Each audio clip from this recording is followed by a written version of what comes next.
et du Saint-Esprit, ainsi que le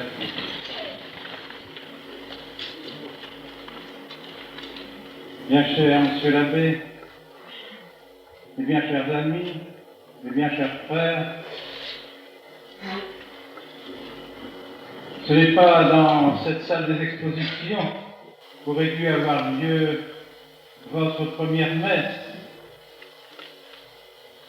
Pour vous, enfants de cette ville, c'est une belle et grande église de la belle ville de Genève dans laquelle vous auriez dû célébrer cette cérémonie si chère au cœur de tous les catholiques de Genève.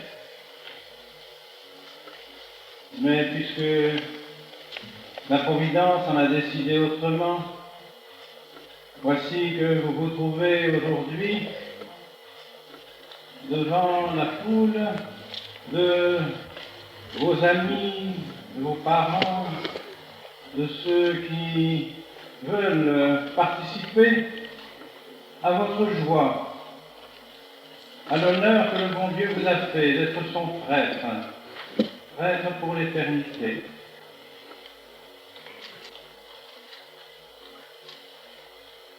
L'histoire de votre vocation est tout un programme. Et je dirais qu'elle est notre programme. En effet, né de parents protestants de cette ville de Genève, vous avez suivi les enseignements de la religion protestante pendant votre enfance, pendant votre jeunesse. Vous avez fait d'excellentes études. Vous aviez une profession qui vous permettait d'avoir tout ce que le monde peut espérer ici-bas. Et voici que tout à coup, touché par la grâce du bon Dieu, par l'intermédiaire de la très sainte Vierge Marie, vous décidez brusquement, sous l'influence de cette grâce, de vous diriger vers la véritable Église, vers l'Église catholique. Et non seulement vous désirez devenir catholique, mais vous désirez devenir prêtre. Et je vous vois encore arrivant pour la première fois à Écône. Et j'avoue que ce n'était pas sans une certaine appréhension que je vous recevais, me demandant si ce passage si rapide de la religion protestante à ce désir de devenir prêtre catholique n'était pas une inspiration qui n'aurait pas de lendemain. Et c'est pourquoi d'ailleurs vous êtes resté quelque temps à Écône afin de réfléchir plus profondément à ce désir qui était en vous et à cette aspiration que vous aviez pour le sacerdoce. Et nous avons tous admiré votre persévérance, votre volonté d'arriver à ce but malgré votre âge, malgré une certaine inaptitude aux études ecclésiastiques, aux études de la philosophie, de la théologie, de l'écriture sainte, du droit canon. Vous étiez plutôt un scientifique. Et voici que par la grâce du bon Dieu, après toutes ces années d'études à Écône, vous avez reçu la grâce de l'ordination sacerdotale. Il me semble qu'il est difficile pour quelqu'un qui n'a pas reçu cette grâce de se rendre compte de ce qu'est la grâce sacerdotale. Comme je vous le disais, il y a quelques jours, au moment de l'ordination, vous ne pouvez plus dire que vous êtes un homme comme les autres. Ce n'est pas vrai. Vous n'êtes plus un homme comme les autres. Vous êtes désormais marqué du caractère sacerdotal qui est quelque chose d'ontologique, quelque chose qui marque votre âme et qui la met au-dessus des fidèles. Et oui, que vous soyez un saint ou que ce qu'à Dieu ne plaise, vous soyez comme peut-être, hélas, des prêtres sont en enfer, ils ont toujours le caractère sacerdotal. Ce caractère sacerdotal vous unit à notre Seigneur Jésus-Christ, au sacerdoce de notre Seigneur Jésus-Christ, d'une manière toute particulière, une participation que les fidèles ne peuvent pas avoir. Et c'est ce qui vous permettra dans quelques instants de prononcer les paroles de la consécration de la Sainte Messe et de faire obéir Dieu, en quelque sorte, à votre ordre, à vos paroles. À vos paroles, Jésus-Christ viendra personnellement, physiquement, substantiellement, sous les espèces du pain et du vin. Il sera présent sur l'autel et vous l'adorerez. Vous vous agenouillerez pour l'adorer. Adorez la présence de notre Seigneur Jésus-Christ. C'est cela qu'est le prêtre. Quelle réalité extraordinaire. Il nous faudra être au ciel, et même au ciel comprendrons-nous ce qu'est le prêtre. N'est-ce pas Saint Augustin qui disait, si je me trouvais devant un prêtre et un ange, je saluerai d'abord le prêtre avant l'ange. Ainsi donc, vous voici devenu ce prêtre. Et quand je disais que l'histoire de votre vocation est tout un programme, et notre programme, et cela est profondément vrai, parce que nous avons la foi catholique. Nous n'avons pas peur d'affirmer notre foi, et je pense que nos amis protestants, qui sont peut-être ici, dans cette assemblée, nous approuvent.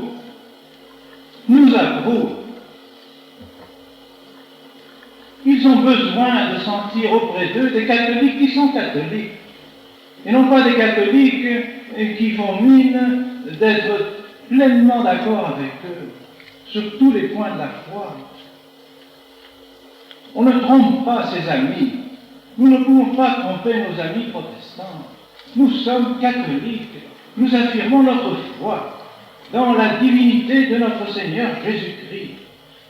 Nous affirmons notre foi dans la divinité de la Sainte Église catholique. Nous pensons que Jésus-Christ est la seule voie, la seule vérité, la seule vie, et qu'on ne peut pas se sauver en dehors de notre Seigneur Jésus-Christ, et par conséquent en dehors de son épouse mystique, la Sainte Église catholique. Sans doute, des grâces de Dieu sont distribuées en dehors de l'Église catholique, mais ceux qui se sauvent, même en dehors de l'Église catholique, se sauvent par l'Église catholique et par notre Seigneur Jésus-Christ, même s'ils ne le savent pas, même s'ils n'en ont pas conscience. Parce que c'est notre Seigneur Jésus-Christ lui-même qui l'a dit, « Vous ne pouvez rien faire sans moi, ni qu'il potestis facere sine me. » Vous ne pouvez pas arriver au Père sans passer par moi. Vous ne pouvez pas donc arriver à Dieu sans passer par moi.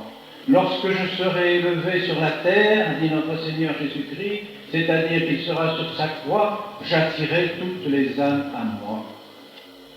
Notre Seigneur Jésus-Christ étant Dieu, seul pouvait dire des choses semblables. Aucun homme ici-bas ne peut parler comme notre Seigneur Jésus-Christ a parlé, parce que seul il est le Fils de Dieu, il est notre Dieu, tu solus altissimus, tu solus dominus, il est notre Seigneur, il est le Très-Haut, notre Seigneur Jésus-Christ. Et c'est pour cela qu'Écône subsiste, c'est pour cela qu'Écône existe. Parce que nous croyons que ce que les catholiques ont enseigné, ce que les papes ont enseigné, ce que les conciles ont enseigné pendant 20 siècles, il ne nous est pas possible de l'abandonner. Il ne nous est pas possible de changer de foi. Nous avons notre credo et nous le garderons jusqu'à notre mort. Il n'est pas possible que nous changions de credo. Il n'est pas possible que nous changions de saint sacrifice de la messe. Il n'est pas possible que nous changions nos sacrements en faisant des œuvres humaines, purement humaines, qui ne portent plus la grâce de notre Seigneur Jésus-Christ. Et c'est parce que, justement, nous sentons et nous avons la conviction que quelque chose s'est passé dans l'Église depuis 15 ans. Quelque chose s'est passé dans l'Église qui a fait parvenir jusque dans des plus hauts sommets de l'Église et dans ceux qui devraient défendre notre foi, un virus, un poison qui fait qu'ils adorent le veau d'or de ce siècle, qu'ils adorent en quelque sorte les erreurs de ce siècle. Pour adopter le monde, on voudrait adopter aussi les erreurs du monde. Par l'ouverture du monde, on voudrait aussi s'ouvrir aux erreurs du monde. À ces erreurs qui disent par exemple que toutes les religions se battent. Nous ne pouvons pas accepter cela. Ces erreurs qui disent que le règne social de notre Seigneur Jésus-Christ est une chose impossible maintenant et qu'il ne faut plus le rechercher. Nous n'acceptons pas cela, même si le règne de notre Seigneur Jésus-Christ est difficile. Nous le voulons, nous le cherchons, nous le disons tous les jours dans notre Père, que votre règne arrive, que votre volonté soit faite sur la terre comme au ciel, comme au ciel. Que sa volonté soit faite ici-bas comme elle se fait là au ciel. Imaginez ce que ce serait si vraiment la volonté de Dieu était faite ici-bas comme elle est faite au ciel. Mais ce serait un paradis, la terre. Voilà le règne de notre Seigneur que nous recherchons, que nous voulons de toutes nos forces, même si nous n'y arriverons jamais. Mais parce que le bon Dieu nous l'a demandé, même si nous devons verser notre sang pour ce règne, nous sommes prêts. Et ce sont ces prêtres que nous formons à Écône, des prêtres qui ont la foi catholique, des prêtres comme on en a formé toujours. Est-ce que vous ne pensez pas que c'est une chose inconcevable, incroyable, que, pour prendre mon exemple comme le vôtre, j'ai bientôt 50 ans de sacerdoce et 30 ans d'épiscopat. Par conséquent, j'étais déjà bien évêque avant le concile. J'étais déjà prêtre bien avant le concile. On m'a donné, dans ma carrière sacerdotale et épiscopale, la charge de former des prêtres. Au début, quand je suis parti en mission au Gabon, j'ai été nommé au séminaire du Gabon, en Afrique équatoriale. Et j'ai formé des prêtres. Et de ces prêtres même est sorti un évêque. Et puis, on m'a fait revenir en France. On m'a encore chargé de former des séminaristes dans le séminaire de Mortain, chez les Pères du Saint-Esprit. Puis je suis reparti comme évêque à Dakar, au Sénégal. Je me suis encore attaché à former de bons prêtres, dont 2 sont évêques et l'un vient d'être nommé cardinal. Et quand j'étais à Mortain en France, j'ai formé des séminaristes, dont un maintenant évêque de Cayenne. J'ai donc parmi mes élèves 4 évêques, dont un cardinal. Je forme mes séminaristes d'Écône exactement comme j'ai toujours formé mes séminaristes pendant 30 ans. Et voici que tout à coup, nous sommes condamnés, presque excommuniés, rejetés de l'Église catholique, en désobéissance avec l'Église catholique, parce que je fais la même chose que ce que j'ai fait pendant 30 ans. Quelque chose s'est passé dans la Sainte Église, c'est pas possible. Je n'ai pas changé d'un iota la formation des séminaristes. Au contraire, j'y ai plutôt ajouté une spiritualité plus profonde, plus forte, parce qu'il me semblait qu'il manquait une certaine formation spirituelle aux jeunes prêtres. Précisément parce que beaucoup ont abandonné le sacerdoce. Beaucoup, hélas, ont donné un scandale invraisemblable au monde en abandonnant le sacerdoce. Alors il m'a semblé qu'il fallait donner à ces prêtres une formation spirituelle plus profonde, plus forte, plus courageuse, pour leur permettre d'affronter les difficultés de ce siècle. Et voici que nous sommes condamnés, soi-disant exclus d'Église, désobéissants. J'avoue que c'est absolument inconcevable. Par conséquent, quelque chose s'est passé dans l'Église. L'Église, depuis le Concile, et déjà un peu avant le Concile, à travers le Concile, à travers les réformes, a voulu prendre une nouvelle orientation, a voulu avoir ses nouveaux prêtres, a voulu avoir son nouveau sacerdoce, un nouveau type de prêtre, comme on a dit. Elle a voulu avoir un nouveau sacrifice de la messe, ou disons plutôt une nouvelle Eucharistie. Elle a voulu avoir un nouveau catéchisme. Elle a voulu avoir de nouveaux séminaires. Elle a voulu réformer ses congrégations religieuses. Où en sommes-nous maintenant? Il y a quelques jours encore, je lisais dans un journal allemand qu'il y avait depuis quelques années 3 millions de catholiques qui pratiquaient en moins dans l'Allemagne.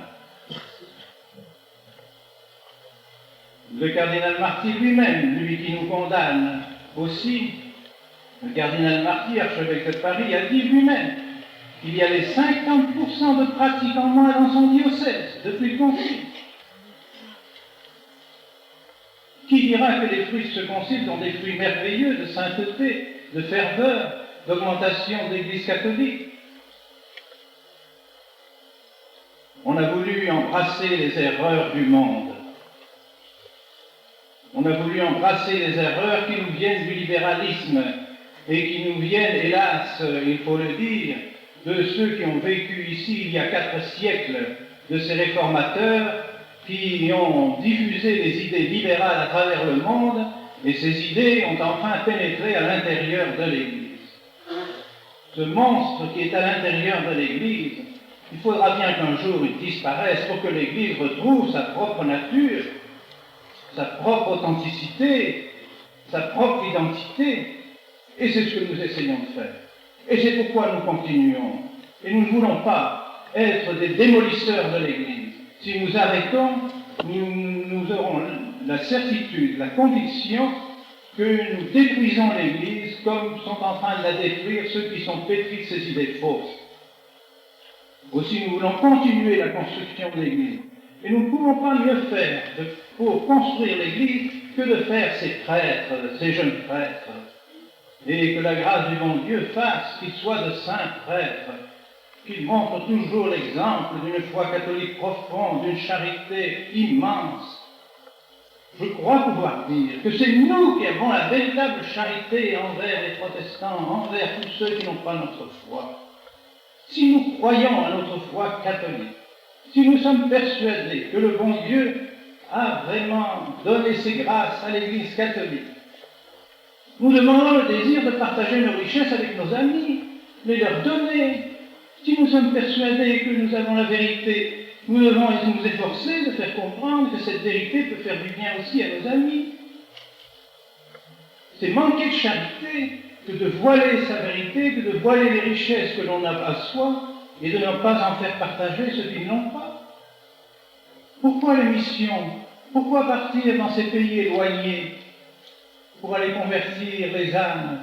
Sinon parce qu'on a la conviction qu'on a la vérité, qu'on a la conviction qu'on ne veut pas faire partager les grâces que nous avons reçues à ceux qui ne les ont pas encore reçues.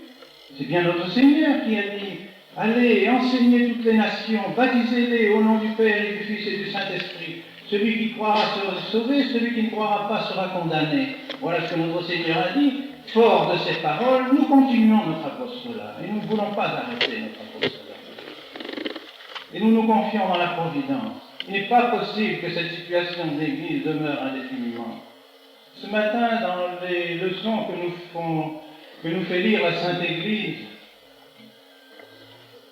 nous lisions l'histoire de Goliath et de David. Et je pensais en moi-même, est-ce que nous ne serions pas le petit David avec sa fronde et ces quelques pierres qu'il est allé chercher dans le torrent pour abattre ce Goliath revêtu d'une armure extraordinaire, avec une épée capable de trancher en deux son ennemi. Bien, qui sait si Écône n'est pas cette petite pierre qui finira par détruire ce Goliath qui croit en lui-même. Tandis que David a cru en Dieu, il a invoqué son Dieu avant d'attaquer Goliath. Et c'est ce que nous faisons. Nous sommes pleins de confiance dans le bon Dieu. Nous prions Dieu de nous aider à abattre ce géant qui croit en lui, qui croit en son armure, qui croit en sa musculature, qui croit dans ses armes, c'est-à-dire ces hommes qui croient en eux-mêmes, qui croient dans leur science, qui croient que par des moyens humains, ils arriveront à convertir le monde. Et nous mettons notre confiance en Dieu et nous espérons qu'un jour, ce Goliath qui a pénétré à l'intérieur de l'Église sera un jour abattu et que l'Église retrouvera vraiment son authenticité, sa vérité telle qu'elle l'a toujours eue. Oh, elle l'a toujours, l'Église, elle ne peut pas périr. Et nous espérons justement concourir à cette vitalité de l'Église et à cette continuité de l'Église. Et je suis bien persuadé que ces jeunes prêtres continueront l'Église. C'est ce que nous leur demandons de faire. Et nous sommes persuadés qu'avec la grâce du bon Dieu et avec le secours de la très sainte Vierge Marie, la mère du sacerdoce, ils y arriveront au nom du Père et du Fils et du Saint-Esprit.